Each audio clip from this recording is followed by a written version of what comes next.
World War II allowed major powers to amass lots of experience in the use of infantry units on the modern battlefield.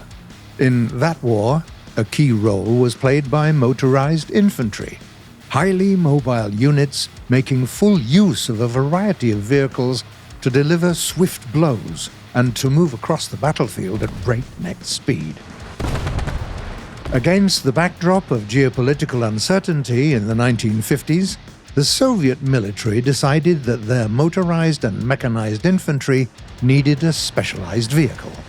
At the end of the decade, the goals were set.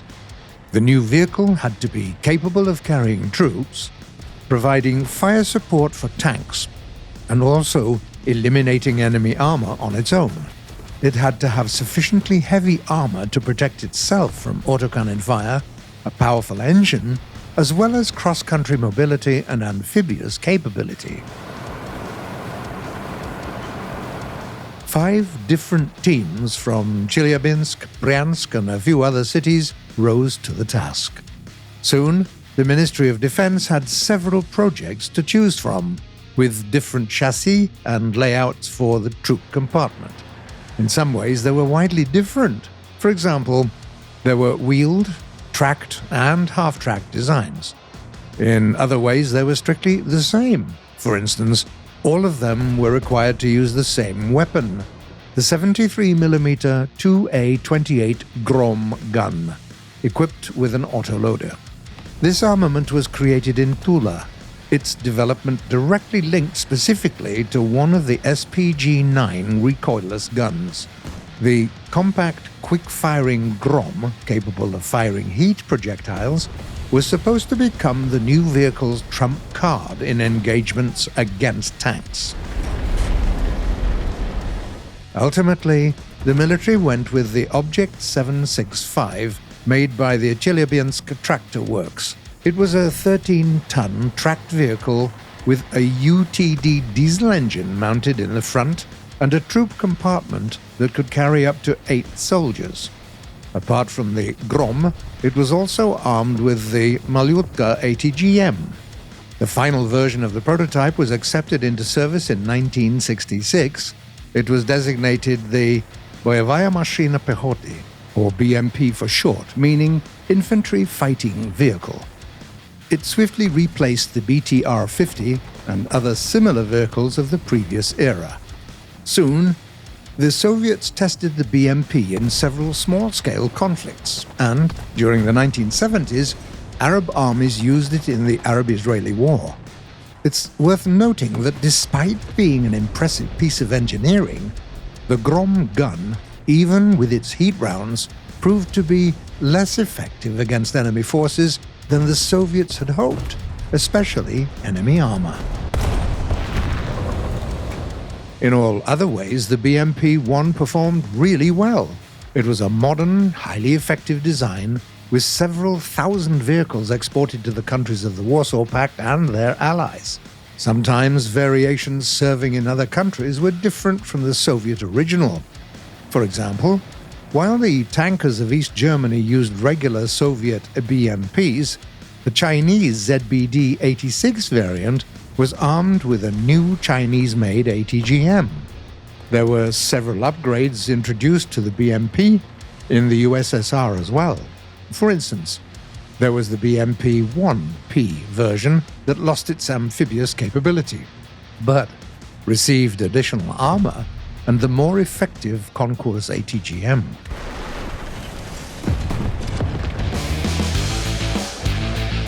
By the middle of the 1970s, the Soviets accumulated enough combat experience with the BMP-1 to warrant the development of an updated and improved model, with separate development programs in Chelyabinsk and Kurgan.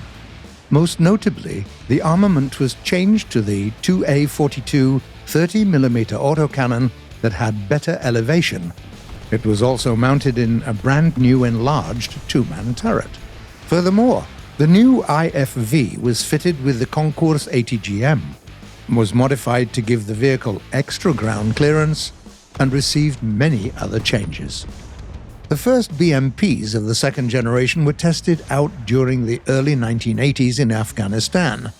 and it's fair to say that the Soviet tankers appreciated the quick-firing autocannon much more than the old gun.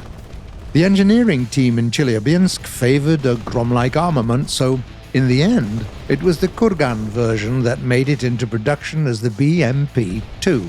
Vehicles serving in Afghanistan were also fitted with an additional layer of armor. This version was known as the BMP-2D. The BMP-2 is still in service in the Russian Federation, Ukraine, Finland, and many other countries, and engineers of the world are still coming up with new modifications that can make it more effective in combat. One of these modifications is available in War Thunder. We're talking about the BMP-2M, equipped with the Bereshok combat module. It was also armed with the Kornet ATGM that allows you to launch 2 missiles almost simultaneously using a single laser beam.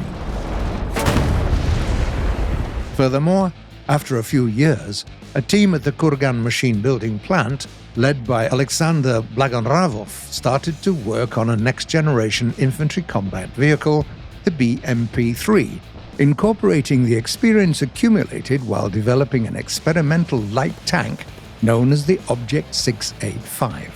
In comparison with its predecessors, the BMP-3 came with brand new weapons, a new troop compartment, and better armor. Also, the engine was put conventionally in the back of the vehicle to the right and under the floor so that troops could move over it. The turret of the vehicle was fitted with a 100mm gun, capable of firing both conventional shells and ATGMs, and there was also a 2A-72 autocannon mounted coaxially in the turret, providing the crew with both high-caliber firepower and the flexibility of Basnya ATGM. After the distinction of the Soviet Union, the BMP-3 was highly sought after due to its excellent capabilities. Apart from Russia, the list of its operators includes the United Arab Emirates, South Korea, and a number of other nations. The upgraded turret of the BMP-3, known as the Bakhchou turret, is used on the BMD-4, the BMD-4M, and a number of other experimental vehicles. It's widely believed that the USSR was the first to create a vehicle that had all the features expected of a modern IFV. The brainchild of Soviet engineers proved to be extremely versatile, equally effective at carrying troops, eliminating enemy tanks, or even downing low-flying aircraft like helicopters. What is your experience in using the famous Soviet IFV? We'd love it if you'd tell us in the comments below.